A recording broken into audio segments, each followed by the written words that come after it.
I'm Caleb Ross, 35 years old, Senior Logistics Coordinator at Apex Freight Solutions, pulling in $72,000 a year. Not rich, but stable. Comfortable. I own a house. A real house with a mortgage I've been chipping away at for 4 years now. The kind of place you picture when you think about building a life with someone. That someone was Miranda Carter, my wife. Or at least, that's what I called her until everything turned to ash. We met at a friend's wedding 6 years ago. She was sitting at the bar, laughing at something the bartender said, her dark hair catching the light just right. I don't usually approach women like that. I'm not smooth, not the guy who walks up with a perfect line. But something about her made me try. We talked for 3 hours straight. By the end of the night, I had her number and a feeling in my chest I hadn't felt in years. She was 29 then, a dental receptionist, handling appointments and insurance paperwork at a clinic across town. We dated for a year. It was good, genuinely good. We'd meet for lunch when our schedules aligned, spend weekends hiking or trying new restaurants, talking about futures that felt tangible and real. She made me laugh. She made me feel like I was enough. We got married in a small ceremony at a vineyard. Her family, my family, 50 close friends. Simple, beautiful. The kind of wedding where you actually remember the vows because you mean them. The first year of marriage was everything it should have been. We were both working, both contributing. We saved together, bought the house together 4 years ago, painted the walls together. I remember standing in our empty living room the day we got the keys, Miranda spinning around with her arms out, laughing about how we were real adults now. I believed we were building something that would last. Then, about 3 years ago, a year into the marriage, Miranda quit her job. "I'm tired of it," she said one evening over dinner. "The commute's brutal, and the office drama is exhausting. I just want to focus on making our house feel like a home." I didn't hesitate. "If that's what you want, then do it. We're fine on my salary," I told her. And we were. $72,000 isn't a fortune, but it covered the mortgage, the bills, groceries, everything. I wanted her happy. I thought supporting her decision was what a good husband did. So Miranda became a homemaker. She redecorated rooms, met friends for lunch, spent hours on Pinterest planning projects she'd never quite finish. I didn't mind. I was busy at work, climbing the ladder under the mentorship of Paul Nelson, the director of operations. Paul saw something in me. Potential, he called it.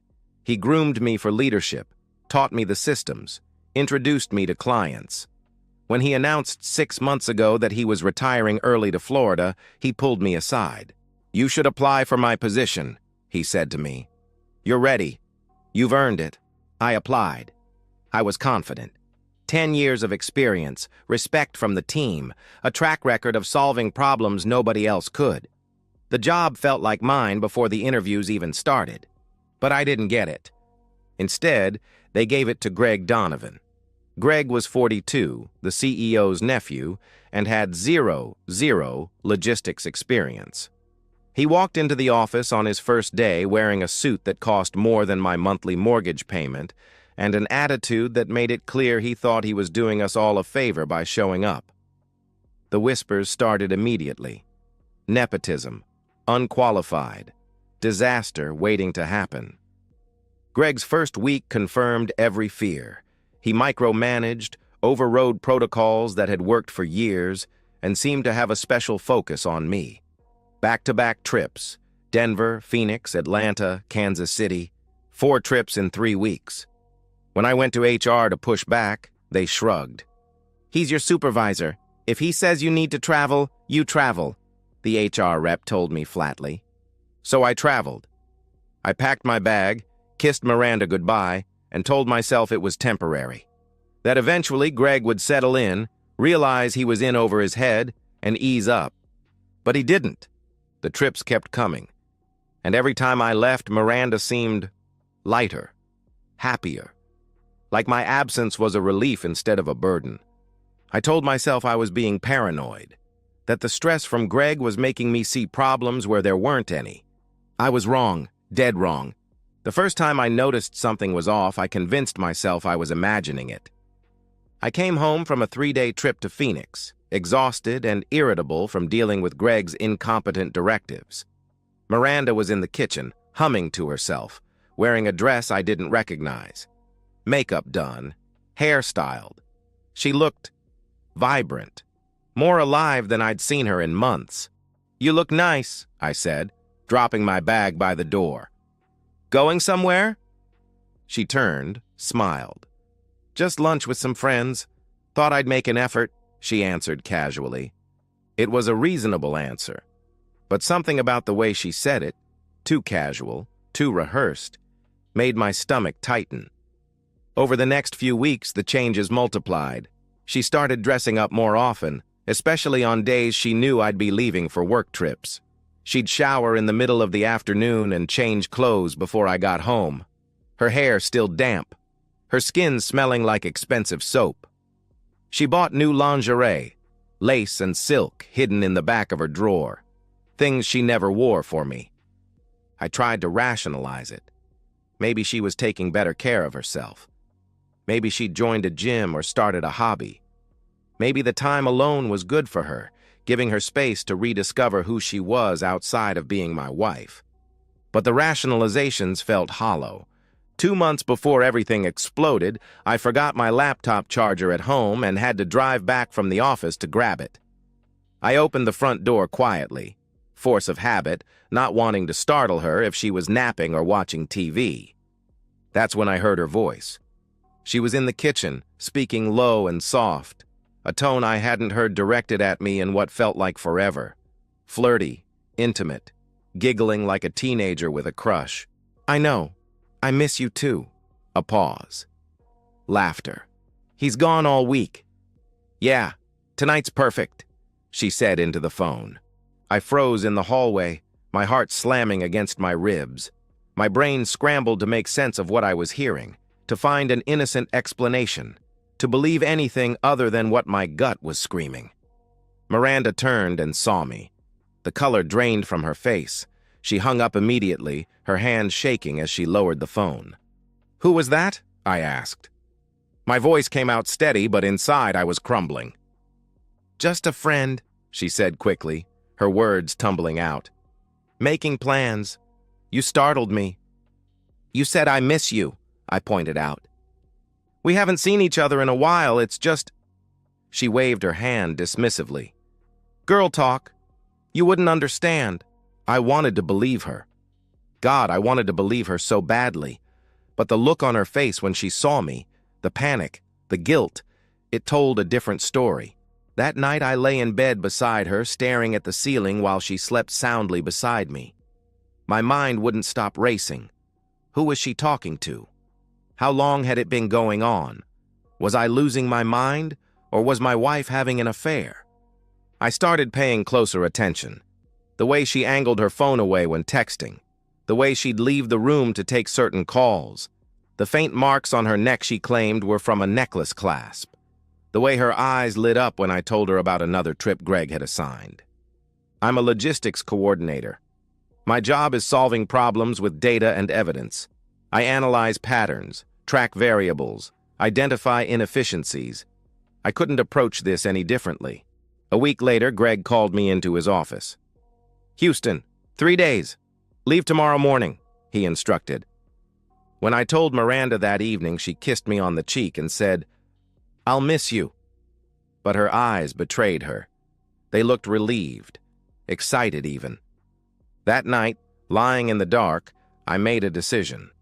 I wasn't going to Houston and spend 3 days wondering what was happening in my house, in my bed, with my wife. I was going to find out the truth. And I was going to record every second of it. I landed in Houston at noon, checked into the Marriott near the convention center, and sat on the edge of the bed staring at nothing.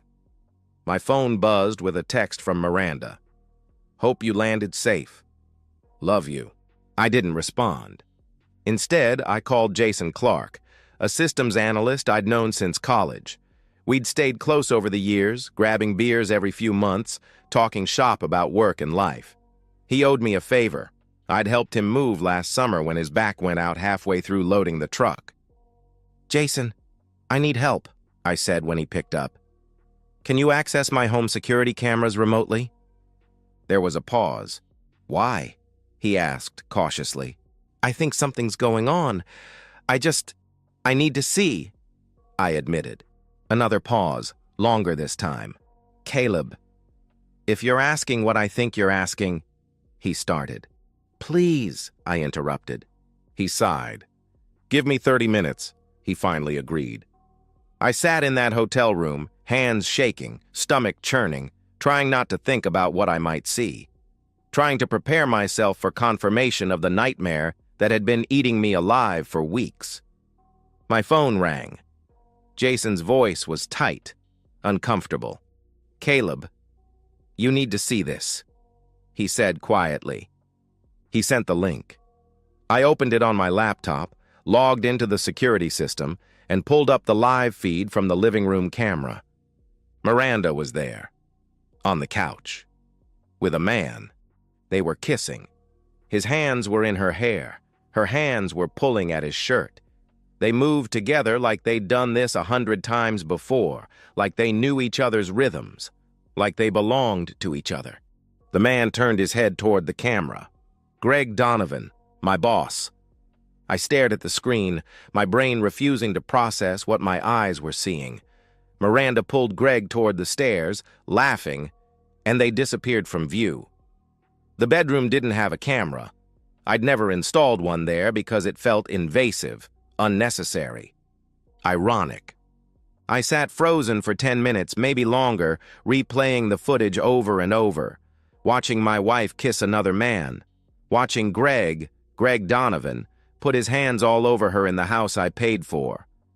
Then the fog lifted, and something cold and sharp settled into my chest. This wasn't random. This wasn't some affair that just happened. Greg had been systematically sending me out of town, 4 trips in 3 weeks, constant travel assignments designed to get me out of the house so he could meet my wife in my bed. The rage should have been volcanic. Instead, it was ice. Calculated. Precise. I opened my laptop and started working. First, I researched California recording laws, 2-party consent state, meaning I couldn't secretly record conversations. But there's an exception for recording in your own home when you suspect wrongdoing or criminal activity. Adultery isn't criminal in California, but trespassing is. If I could catch Greg in my house without my explicit permission, I had grounds. Second, I texted Jason. "Don't delete that footage. Back it up. I need original timestamps." Third, I started building a file. Screenshots of every travel assignment Greg had given me over the past 6 months. Emails where I'd objected to the excessive trips. Calendar entries showing the pattern. I documented everything. Then I booked a flight home for 6 a.m. the next morning. I wasn't going to confront them over the phone. I wasn't going to give them a chance to prepare, to spin a story, to get their lies straight. I was going to walk into my house and catch them in the act with evidence so undeniable that neither of them could ever wriggle free. But it wasn't just about the affair. It was bigger than that. Greg had abused his authority to destroy my life. He'd sent me away so he could sleep with my wife. He'd used his position to make me miserable while he violated everything I'd built. And Miranda, she'd welcomed it. She'd played the loving wife while meeting with my boss the moment I left town. They both needed to understand there were consequences. I spent the rest of the night researching employment law, hostile work environment, abuse of power, negligent hiring. I took notes, copied statutes, saved precedents. I researched divorce attorneys, personal injury lawyers, civil litigation specialists. By the time the sun came up, I had a plan. The flight landed at 10 a.m. I turned my phone back on and checked the security feed. Greg's black Audi was parked in my driveway. I drove home slowly, parked 2 houses down, and walked up the street like a man heading to his own execution. The front door was unlocked. I stepped inside and heard sounds from upstairs. Muffled voices, bed springs, laughter. I grabbed the baseball bat from the coat closet. Then I pulled out my phone, opened the camera app, and started recording. I needed 30 seconds of footage, undeniable proof. Then I was going to make sure Greg never walked right again. The bedroom door was cracked open, careless, arrogant, like they didn't think they needed to hide anymore. I stood outside, phone in hand, recording through the gap. The angle was perfect. Clear view of the bed. Clear view of Miranda on top of Greg. Both of them naked.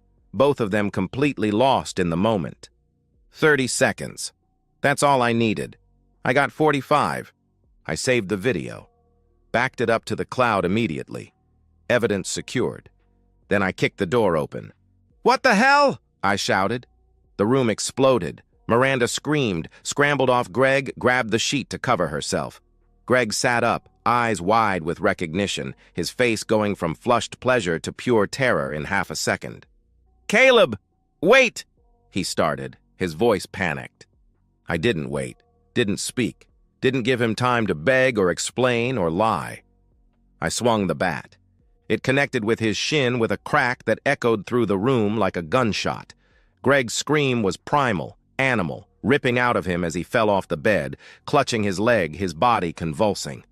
Miranda was sobbing. "Caleb, stop! Please!" she screamed. I swung again, this time the other knee. The sound was worse, wet, crunching, like breaking a thick branch. Greg's screams turned into gasping, choking sobs. He tried to crawl away, both legs useless, dragging himself across the floor. "You thought you could sleep with my wife in my house?" I said, my voice cold and detached, like I was narrating someone else's actions. "While you sent me out of town so you'd have time?" "I'm sorry, God, please, I'm sorry." Greg gasped, tears streaming down his face. "Crawl," I ordered. "What?" he choked out. "Crawl out of my house," I commanded. He tried. He actually tried. Dragging himself toward the door, legs twisted at unnatural angles, leaving smears of blood on the hardwood. He was crying, pleading, begging me to call an ambulance. I turned to Miranda. She was on the floor now, clutching the sheet around herself, mascara running down her face in black streaks. "Get dressed. Get out," I said flatly. "Caleb, please. It was a mistake. We didn't mean—" She stammered through her sobs. "Get out," I repeated. "This is my house, too," she protested weakly. "No," I answered, stepping closer. She flinched. "It's my house. I bought it before we got married. My name on the deed. My mortgage. You have no legal claim to it. Get your stuff and get out before I drag you out." She dressed in seconds, hands shaking so badly she could barely button her jeans. She ran past me, past Greg still crawling toward the stairs, and out the front door. I followed Greg down the stairs, watching him drag himself step by agonizing step, his sobs echoing through the house. When he finally made it outside onto the lawn, I slammed the door and locked it. Neighbors were outside, phones out, recording. I didn't care. I called 911. "I need an ambulance. Someone broke into my house. I defended myself," I said calmly into the phone. The operator asked questions. I answered clearly, precisely. I came home and found my boss in my bedroom with my wife. He was trespassing. I felt threatened. I defended my property, I explained. The police arrived with the ambulance. I showed them the video I'd recorded. Greg and Miranda in my bed, clear faces, undeniable acts. "I have a right to defend my home," I stated. "Castle doctrine. He was trespassing." Greg was loaded onto a stretcher, still screaming, still crying. The paramedics worked on stabilizing his legs, shattered tibia on one side, destroyed knee on the other. Emergency surgery would be needed. Multiple surgeries, probably. One of the officers took my statement. I was calm, cooperative, methodical. I showed him the security footage from earlier, showed him the pattern of travel assignments, explained how Greg had been using his authority to get me out of town. "I came home early to surprise my wife," I explained. "Found them together. He was in my house without permission. I defended myself." The officer nodded, taking notes. He looked at Greg being loaded into the ambulance and then back at me. "You'll need to come down to the station to give a formal statement," he informed me. "Of course," I agreed. They left. Greg went to the hospital. Miranda disappeared, probably to her sister's place, or a hotel, or wherever cheaters go when their lives implode. I sat on my couch, hands still shaking from adrenaline, and called Daniel Park, an attorney whose name I'd found during my research the night before. Employment law and civil litigation. He answered on the second ring. I explained everything: the affair, the video, the assault, the trespassing defense, the pattern of work assignments. Daniel was quiet for a moment. Then he laughed, not cruel, but satisfied. "We're going to destroy them, all of them," he said confidently. "Good," I replied. "Greg will try to press charges. Assault with a deadly weapon. He'll say you attacked him unprovoked," he warned. "I have video evidence of him trespassing and committing adultery in my home. Castle doctrine covers defensive actions," I countered. "Exactly," he agreed. "And we're going to file a lawsuit against Apex Freight Solutions for hostile work environment, abuse of authority, and negligent hiring. Greg used his position to facilitate an affair, and the company enabled it." "How much?" I asked. "$250,000, maybe more. Depends on how badly they want to avoid this going public," he estimated. I smiled for the first time in hours. "Let's make it public," I said. Greg thought losing the use of his legs was the punishment. He was wrong. That was just the beginning. I was about to take everything else he had, too. 6 months later, I sit in my new downtown condo, floor-to-ceiling windows overlooking the city, a glass of whiskey in my hand. The view is clean, modern, untainted by memories of betrayal. The lawsuit against Apex Freight Solutions became legendary in the logistics industry. Daniel Park built a case so airtight that even the company's overpriced attorneys couldn't find cracks. We had everything: video evidence of the affair, security footage showing Greg's repeated visits during my work trips, email records proving the pattern of excessive travel assignments, testimony from co-workers who'd witnessed Greg's incompetence and vindictiveness. The company tried to settle quietly for $50,000. Daniel laughed in their faces. "Try $275,000 plus Greg's immediate termination, or we go to trial and I drag your CEO's nepotism through every industry publication and business journal in the country," he told them. They folded in a week. I walked away with $275,000. Greg was fired, his reputation obliterated, his name now synonymous with abuse of power and moral bankruptcy. He'll never work in logistics again. Hell, he'll be lucky to get hired managing a storage unit. The divorce was even simpler. I filed on grounds of adultery with video evidence Miranda couldn't deny.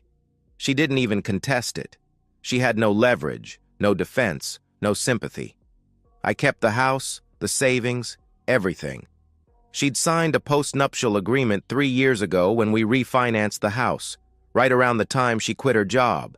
She walked away with nothing. Last I heard, Miranda's living in a studio apartment on the bad side of town, working at a call center making $14 an hour. Her family disowned her after the video made its rounds through their social circles. Her friends distanced themselves. Turns out nobody wants to associate with the woman who destroyed her marriage by sleeping with her husband's boss. Greg's life collapsed even more spectacularly. His wife, Diane, divorced him, took their 2 kids, kept the house that was in her name. His medical bills from the leg surgeries, 2 operations, months of physical therapy, drained what savings he had left. With no job, no references, and a reputation as both incompetent and morally bankrupt, he couldn't find work anywhere.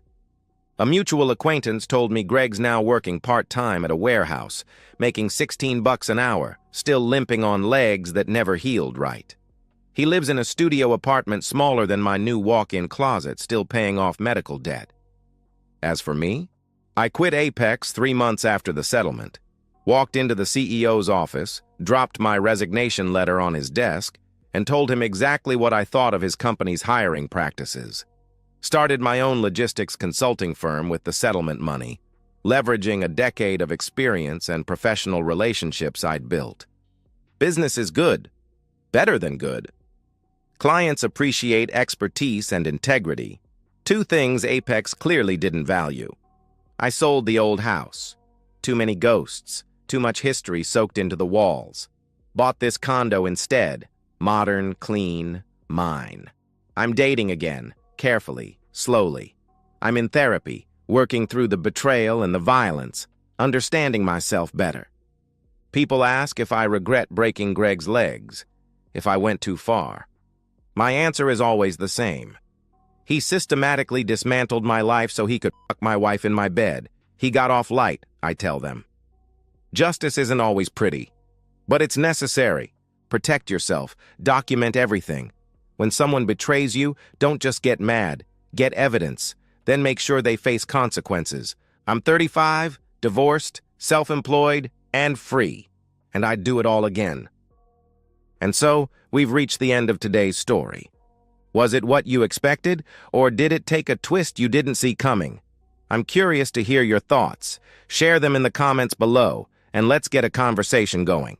If this story kept you hooked, make sure to hit that like button. And if you're new here or just haven't subscribed yet, now's the perfect time to join our community. I bring you fresh, captivating stories every day, so click that subscribe button and turn on notifications so you never miss out.